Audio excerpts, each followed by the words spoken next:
அந்த ஜிபே பண்றதுக்கு ஒரு டைம் எடுத்துக்கல அந்த டைம் அந்த கடைக்கிட்ட போய் இவங்க இதில் பண்ணி அதை காட்டி வாங்கி பட்வைசர் எல்லாம் கிடைக்கலன்னு நிறைய இந்த சோசியல் மீடியால பார்க்க கேட்டேன். அன்னைக்கு ஒரு பிராண்ட் கேட்டாரு, நீங்க பட்வைசர் குடிமகனுக்கு என்னென்ன தேவை, அவன் எந்த நெருக்கடிலையும் போய் மாட்டிக்கிற கூடாது. சரக்கு வாங்கும் போது கூட அவன் வந்து இல்லாம போய் ஈஸியா சரக்கு வாங்கிட்டு வரணும், தனக்கு பிடிச்ச பிராண்டான சரக்கை வாங்க வேண்டும்னு மதுபானத்துறையினர் வலியுறுத்திருக்காங்க. இதை வந்து குடிமகன்கள் வரவேற்கிறாங்க. ஆனா குடிமக்கள்கள் இதை எதிர்க்கிறாங்க. ஏன்னா அவங்க எதிர்பார்க்கிற நியூஸ் என்னன்னா, மதுபான கடைகள் முழுமையா மூடணும். ஏன்னா அவன் வந்து மனைவியை துன்புறுத்துறது, ஒரு மனைவினாலையும் ஒரு பிள்ளைகள்னாலையுமே அதை தாங்க முடியல. என்னைக்குடா இந்த நிலைமை மாறும், இந்த வந்திருக்கிற இந்த புதிய ஆட்சியாவது இந்த மதுபானத்தை முழுமையா ஒழிக்குமான்னு பார்த்தா இது பல பல மாடல்களையும், அதாவது மதுபானத்தை வளர்க்கக்கூடிய ஒரு விஷயங்களை கொண்டு வந்து இருக்குது. இது எல்லாருக்குமே ஒரு கசப்பானதாகவும் ஒரு வெறுப்புடையதாகவும் இருக்கு. ஆனா ஒன்னே ஒண்ணு மட்டும் தான் தெரியுது, தமிழ்நாடு மதுபானத்தை விட்டுட்டா அதுக்கப்புறம் வருவாய் வேற வழியில கிடைக்காதுன்றது மட்டும் நல்லா தெரியுது. தமிழக அரசுக்கு ஒரு வேண்டுகோள், நீங்க ஒரு வருஷம் கூட டயர்த்துக்கோங்க, ஆனா வருவாயை வேற வழியில ஈட்டி இந்த மதுபானத்தை முழுமையா மூடுங்க. ஒரு செய்தியாளர் கேட்கிறாரு, ட்ரிங்கர் டிரைவிங்ல பிடிப்பாங்க, அதுக்கு நாங்க போலீஸ் வந்து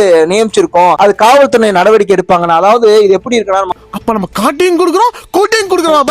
இதை பத்தி மக்களாகிய நீங்க என்ன நினைக்கிறீங்கன்றத கமெண்ட் பண்ணுங்க. ஃபாலோ பண்ணாங்க, ஃபாலோ பண்ணிட்டு பாருங்க.